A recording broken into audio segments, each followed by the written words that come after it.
నమస్తే welcome to our channel. నేను ప్రియా కౌశిక్. ప్రస్తుతం మనతో పాటు సీనియర్ జర్నలిస్ట్ కిరణ్ పోల్దాస్ గారు ఉన్నారు. వారితో మాట్లాడదాం. హలో సార్, నమస్తే. హాయ్ అండి. నమస్తే అండి. జగన్ గారి గురించి మాట్లాడదాం అనుకుంటున్నాను. ఈరోజు టాపిక్ వచ్చేసి జగన్ గారు ఇన్ కేస్ అసెంబ్లీకి అటెండ్ అవ్వకపోతే ఆయన మీద అనర్హత వేటు పడుతుందంటారా? అంటే అలాంటి రూల్ ఏదన్నా ఉందా? అటెండ్ కాకపోతే గనుక డిస్‌క్వాలిఫై చేస్తాము అనని రీసెంట్‌గా రఘురామకృష్ణరాజు గారు కూడా మీడియాతో మాట్లాడుతూ అనర్హత వేటు పడుతుంది అననేసి అంటూ ఉన్నారు. ఏమంటారు దీన్ని? రఘురామకృష్ణరాజు గారి ఆశ, ఆకాంక్ష అది న్యాయబద్ధమే. హుహు. ఆ రకంగా అనర్హత వేటు వేసే అవకాశం ఉంటే డెఫినెట్‌గా వేయాలి. కానీ ఆ రకమైన అవకాశం ఉందా రాజ్యాంగ పరంగా అని చూస్తే నాకు తెలిసి ఎక్కడ కూడా ఇలా అసెంబ్లీకి రాకపోతే అనర్హత వేటు వేస్తామని లేదు. ఒకవేళ ఉండుంటే 2014 నుంచి 2019 మధ్య తెలుగుదేశం పార్టీ అధికారంలో ఉంది. అధికారంలో ఉన్నప్పుడు 2017 వరకు మాత్రమే అసెంబ్లీకి జగన్మోహన్ రెడ్డి గారు వచ్చారు. 17 తర్వాత ఆయన బాయ్‌కాట్ చేసి అసెంబ్లీలో అడుగు పెట్టకుండా ఊర్లో బలాదూరు తిరిగారు. ఇలా అంటున్నందుకు క్షమించాలి. ఎందుకంటే అసెంబ్లీకి బడి ఎగ్గొట్టిన వాళ్ళని ఏమంటామండి?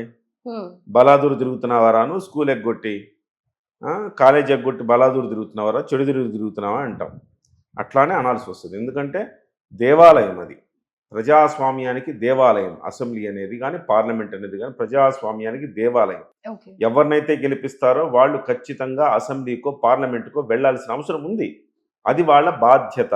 అంటే మన స్కూల్‌కి ఎలా వెళ్తామో, అలాగే మన స్కూల్‌కి వెళ్ళకపోతే అటెండెన్స్ సరిగ్గా లేకపోతే మన స్కూల్‌లో ఎగ్జామ్ రాయనిస్తారా? రాయనియరు కదా! అలాగే కాలేజీలో కూడా అంతే కదా! ఆ నిబంధనలు ఉంటాయి కదా! మరి అటువంటప్పుడు స్కూల్‌కి సరిగ్గా రాని విద్యార్థిని మీరు డీబార్ చేస్తారు, సస్పెండ్ చేస్తారు, ఎగ్జామ్స్ రాయనీయనప్పుడు అసెంబ్లీకి రాని వ్యక్తుల్ని మీరు ఏ రకంగా సస్పెండ్ చేయకుండా ఉంటారనేది ఒక నైతికమైన క్వెషన్ అండి అది. అయితే జగన్మోహన్ రెడ్డి గారు 2017 నుంచి అసెంబ్లీ ఎగ్గొట్టి తిరిగినప్పుడు అప్పుడు డిస్‌క్వాలిఫై చేయాలి కదా! చేయలేదంటే అర్థం ఏంటి? అలాంటి నిబంధన ఏది లేదు అని అర్థం. ఇవాళ జగన్మోహన్ రెడ్డితో పాటు ఆ రోజు కూడా వాళ్ళోళ్ళు రాలేదు. ఇవాళ కూడా జగన్మోహన్ రెడ్డి గారు, గతంలో చంద్రబాబు నాయుడు గారు కూడా వాళ్ళు అవమానించారని చెప్పి చాలా రోజుల పాటు అసెంబ్లీకి రాలేదు. అప్పుడు కూడా ఇలానే పాయింట్ ఔట్ చేశారా? మళ్ళీ ఈ అసెంబ్లీలో అడుగు పెట్టడం అంటూ జరిగితే నేను ముఖ్యమంత్రిగానే అసెంబ్లీలో అడుగు పెడతాను అని ఆయన శపథం చేశారు. అసెంబ్లీకి రాలేదు. అంతకుముందు ఎన్టీ రామారావు గారు ఇలానే అలిగి అసెంబ్లీని బాయ్‌కాట్ చేశారు. అప్పుడు చంద్రబాబు నాయుడు గారు ప్రతిపక్ష నాయకుడిగా వ్యవహరించారు. ఎన్టీ రామారావు గారు మాత్రం ముఖ్యమంత్రి అయ్యాకనే నేను అసెంబ్లీలో అడుగు పెడతానని ఉమ్మడి రాష్ట్రంలో శపథం చేశారు. అప్పుడు కూడా ఆయన అసెంబ్లీకి రాలా. ఇది చాలా కాలం నుంచి జరుగుతున్నదే. నిజంగా అలాంటి నిబంధన ఉంటే ఆనాడు ఎన్టీ రామారావుని సస్పెండ్ చేసి ఉండాలా, సభ్యత్వం తీసేసి ఉండాలా, ఆ తర్వాత చంద్రబాబు నాయుడు గారికి అదే చేసి ఉండాలా, ఇప్పుడు జగన్మోహన్ రెడ్డి గారికి అదే చేయాలి. కాబట్టి నాకు తెలిసినంత వరకు అలాంటి నిబంధన ఏమీ లేదు కాబట్టే వీళ్ళందరూ కూడా గత నుంచి చేస్తూ వస్తున్నారు. అందుకే ఇవాళ జగన్మోహన్ రెడ్డి గారు కూడా అదే పద్ధతి ఫాలో అవుతున్నారు. కేవలం ఒక గంట మాత్రమే అసెంబ్లీలకు ఆయన అటెండ్ అయ్యాడు. అది కూడా ప్రమాణ స్వీకారం చేయాలి కాబట్టి శాసనసభ్యుడిగా ఆయన అటెండ్ అయ్యాడు. ఆ తర్వాత నుంచి ఇప్పటి వరకు ఆయన అసెంబ్లీలో కనపడలా. మళ్ళీ ఇప్పుడు బడ్జెట్ సమావేశాలు ఉన్నాయి. ఈ సమావేశాలను కూడా ఆయన బాయ్‌కాట్ చేస్తాడు రావడంలా. మరి రాకపోతే ఏం చేయాలి? కానీ టెక్నికల్‌గా లేకపోయినా ఇప్పుడు నేనేం అడుగుతున్నానంటే ఒక పౌరుడిగా మాలాంటి వాళ్ళకి అనిపిస్తుంది. మరి ఎందుకు పెట్టరు ఆ నిబంధన అనిపిస్తుంది. పెట్టాలి అనేది నా ఉద్దేశం. పెట్టి ఇలాంటి వాళ్ళందరినీ కూడా, అది ఎవరైనా కావచ్చు, ఆనాడు చంద్రబాబు నాయుడు గారైనా కావచ్చు, ఎన్టీఆర్ అయినా కావచ్చు, జగన్మోహన్ రెడ్డి, ఎవరైనా ఏంటండి అసెంబ్లీకి వెళ్ళకపోతే ప్రజలు ఇచ్చిన బాధ్యతను వాళ్ళు సక్రమంగా నెరవేర్చకపోయినట్టే కదా! అలాంటప్పుడు వాళ్ళకి ఎందుకు శాసనసభ్యత్వం తీసేస్తే మళ్ళీ ఫ్రెష్‌గా ఎన్నిక జరుగుతుంది కదా! ఖచ్చితంగా అలాంటి శిక్ష అమలు అయితే చేయాల్సిన అవసరం ఉందని నేను అనుకుంటున్నాను. అయితే మరి ఇక్కడ ఆయన అడిగేది కూడా కన్సిడర్ చేయాలి కదా! ప్రతిపక్ష హోదానే లేదు నాకు, మరి నేను ఎలా రావాలి అనేసి అంటూ ఉన్నారు కదా! నిబంధనల ప్రకారం ప్రతిపక్ష హోదా రావాలంటే ఓవరాల్‌గా ఉన్న సీట్లలో ఒక 10% సీట్లు రావాలి. అంటే ఈయనకు ఒక 18 అసెంబ్లీ సీట్లు వచ్చుంటే ఈయనకు ప్రతిపక్ష హోదా ఉండేది. ఈయనకు 18 అసెంబ్లీ సీట్లు రాలేదు కదా! 11 వచ్చాయి కదా! మరి ప్రతిపక్ష హోదా ఎట్లొస్తుంది? రాదు. అయితే ప్రతిపక్ష హోదా రాకపోయినంత మాత్రాన నువ్వు అసెంబ్లీలో ప్రశ్నలు అడగడానికి లేదా? ఉంది కదా! ప్రతిపక్ష హోదా అంటే ఏంటి? మీకు ప్రోటోకాల్ ఉంటుంది. మీరు ప్రతిపక్ష నాయకుడిగా మీరు బయట దిగి రావడం కాకుండా మీరు వెహికల్లో లోపలికి వచ్చి మీరు అసెంబ్లీ ప్రాంగణంలో దిగచ్చు. మీకంటూ ఒక పర్టికులర్ టైం ఇస్తారు మాట్లాడటానికి. సో కొన్ని కొన్ని ప్రివిలేజెస్ ఉంటాయి. ఉమ్, ఆ ప్రివిలేజెస్ ఉంటాయి కాబట్టే నాకు ప్రతిపక్ష హోదా కావాలని అని అంటున్నాడు. కానీ ప్రతిపక్ష హోదాకు కావలసిన టెక్నికాలిటీస్ నువ్వు సాధించలేదు కదా. ఓకే. సాధించినప్పుడు నీకు ఎట్లా ప్రతిపక్ష హోదా వస్తుందని వాళ్ళు అంటారు. ఇదంతా కూడా నైతికంగా చూసుకుని ప్రతిపక్ష హోదా ఇవ్వాలా లేదా అనేది అబ్జెక్షన్ స్పీకర్కు ఉంటుంది.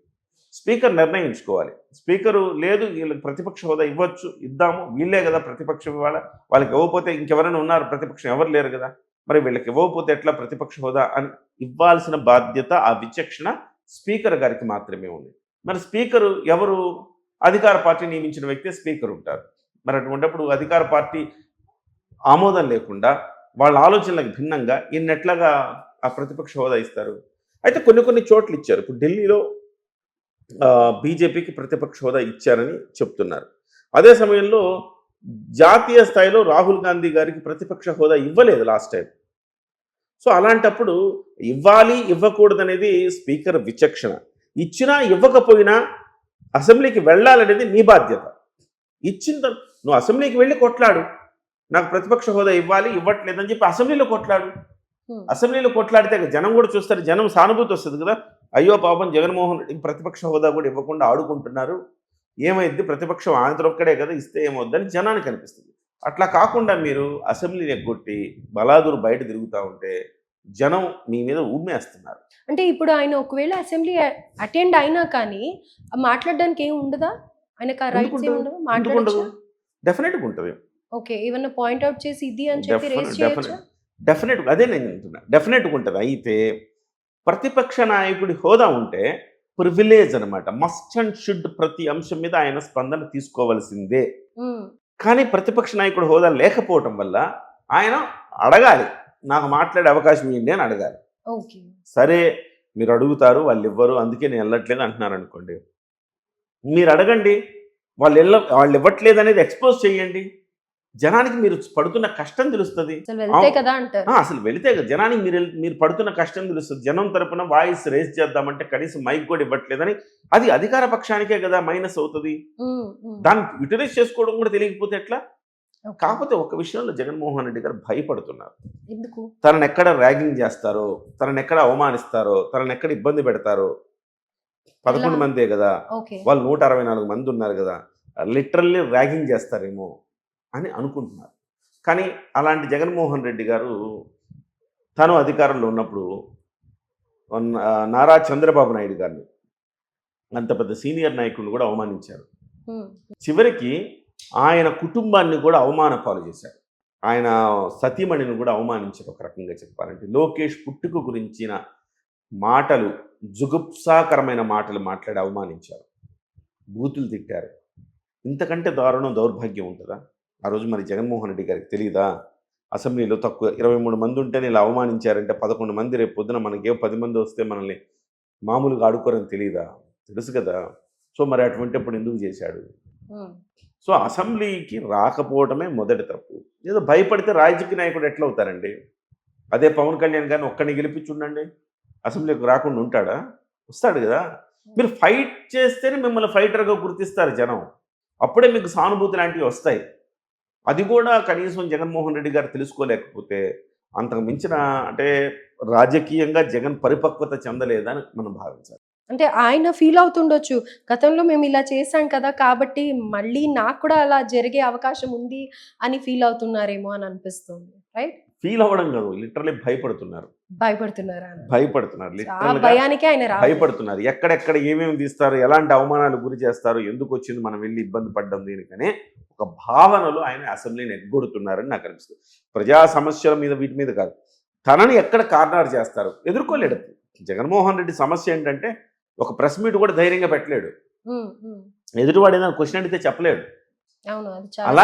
అలాంటిది మీకు అసెంబ్లీలో కూర్చొని 164 మంది దాడి చేస్తూ ఉంటే మాటలతోటి ఎట్లా ఎదుర్కొంటాడు? ఎదుర్కోలేడు. అంత దమ్ము ధైర్యం జగన్మోహన్ రెడ్డికి లేవు కాబట్టే వెళ్ళట్లేదని మనం అనర్హత వేటు ఉండే అవకాశం అయితే లేదు.